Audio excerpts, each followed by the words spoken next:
Halo semuanya, selamat datang kembali di channel YouTube ini. Untuk video kali ini saya akan sedikit sharing tentang vaksinasi COVID-19. Nah, seperti yang beredar di internet beberapa hari ini bahwa tidak semua orang dapat diberikan vaksin COVID-19.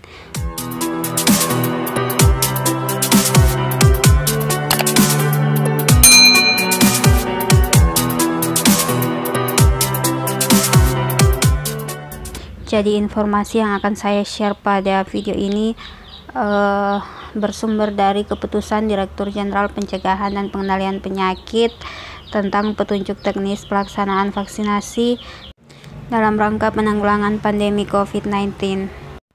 Keputusan ini sangat panjang, lebih dari 100 halaman, jadi saya tidak akan membacakan semuanya, tapi saya akan langsung fokus ke screening pelaksanaan vaksinasinya. Jadi ini adalah format screening sebelum vaksinasi COVID-19. Jadi di sini sudah disiapkan sejumlah pertanyaan yang nantinya akan ditanyakan oleh petugas kesehatan kepada seseorang yang akan diberikan vaksin. Nah, jawaban-jawaban dari orang tersebut nantinya akan menjadi penentu apakah dia dapat diberikan vaksin, harus ditunda pemberian vaksinnya, atau justru tidak dapat diberikan vaksin. Baik, mari kita lihat siapa saja yang tidak dapat diberikan vaksin. Yang pertama adalah mereka yang memiliki tekanan darah 140/90 mmHg ke atas. Yang kedua adalah mereka yang pernah terkonfirmasi menderita COVID-19. Jadi untuk Bapak Ibu, teman-teman yang pernah menderita COVID-19 namun sudah sembuh, itu juga tidak dapat diberikan vaksin COVID-19 ini. Selanjutnya adalah yang sedang hamil atau sedang menyusui. Nah, ini juga ada saya baca beberapa informasi di internet yang mengatakan bahwa salah satu yang tidak dapat diberikan vaksin adalah yang sedang merencanakan kehamilan. Namun ketika melihat format yang dikeluarkan oleh Kementerian Kesehatan, di sini hanya dikatakan yang sedang hamil atau sedang menyusui. Selanjutnya adalah yang mengalami gejala ISPA dalam 7 hari terakhir, seperti batuk, pilek, dan sesak nafas. Nah, 7 hari terakhir yang dimaksud di sini adalah 7 hari terhitung dari pelaksanaan screening ini atau pada saat akan melaksanakan pemberian vaksin ini. Selanjutnya, yang memiliki anggota keluarga serumah yang kontak erat, suspek, konfirmasi, atau sedang dalam perawatan COVID-19. Kemudian yang sedang mendapatkan terapi aktif jangka panjang terhadap penyakit kelainan darah. Kemudian yang menderita penyakit jantung seperti gagal jantung dan penyakit jantung koroner. Kemudian yang menderita penyakit autoimun sistemik seperti lupus, Sjogren, vaskulitis, dan penyakit autoimun lainnya. Nah, ini biasanya sudah diketahui oleh si penderita atau mungkin ada hasil pemeriksaan atau surat keterangan dari dokter. Selanjutnya, yang menderita penyakit ginjal seperti penyakit ginjal kronis, yang sedang menjalani hemodialisis atau dialisis peritoneal, yang pernah menjalani atau mendapatkan transplantasi ginjal, dan yang menderita sindrom nefrotik dengan kortikosteroid. Selanjutnya, yang menderita penyakit reumatik autoimun atau rheumatoid arthritis. Kemudian, yang menderita penyakit saluran cerna kronis. Kemudian, yang menderita penyakit hipertiroid atau hipotiroid karena autoimun. Kemudian, yang menderita kanker, kelainan darah, imunokompromis atau defisiensi imun, dan penerima transfusi darah. Nah, untuk kanker di sini tidak disebutkan secara spesifik kanker apa, sehingga dapat disimpulkan bahwa semua jenis kanker itu tidak dapat menerima vaksin COVID-19.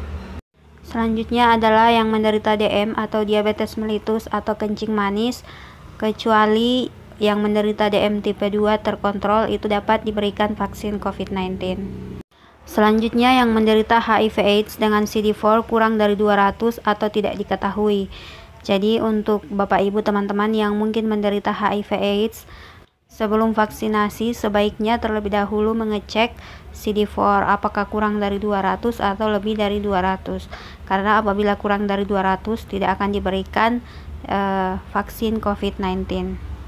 Dan yang terakhir adalah yang menderita penyakit paru seperti asma, PPOK, dan TB.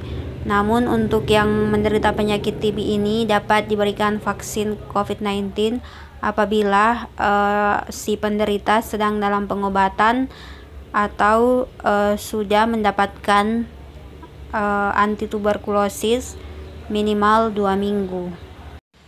Selanjutnya, pemberian vaksin dapat ditunda apabila suhu tubuh seseorang yang akan diberikan vaksin berada pada angka 37,5 derajat Celcius ke atas, walaupun yang bersangkutan telah lolos atau melewati 16 pertanyaan tadi dan dinyatakan bisa divaksin.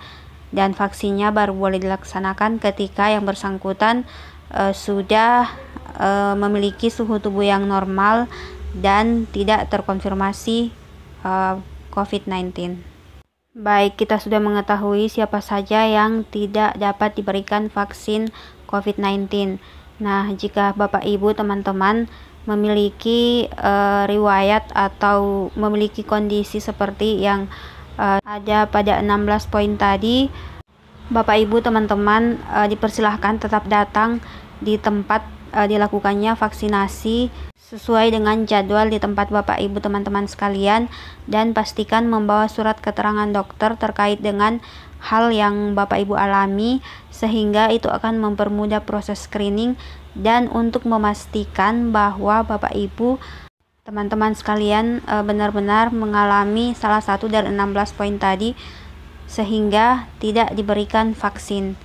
Nah, saya secara pribadi berpesan jangan menyembunyikan apabila Bapak Ibu teman-teman sekalian memiliki salah satu dari 16 poin yang kita sudah bahas sebelumnya, karena itu mungkin akan memiliki efek buruk ke kesehatan Bapak Ibu teman-teman sekalian apabila tetap dipaksakan untuk diberikan vaksin dan ternyata memiliki masalah kesehatan salah satu dari 16 poin yang kita bahas sebelumnya.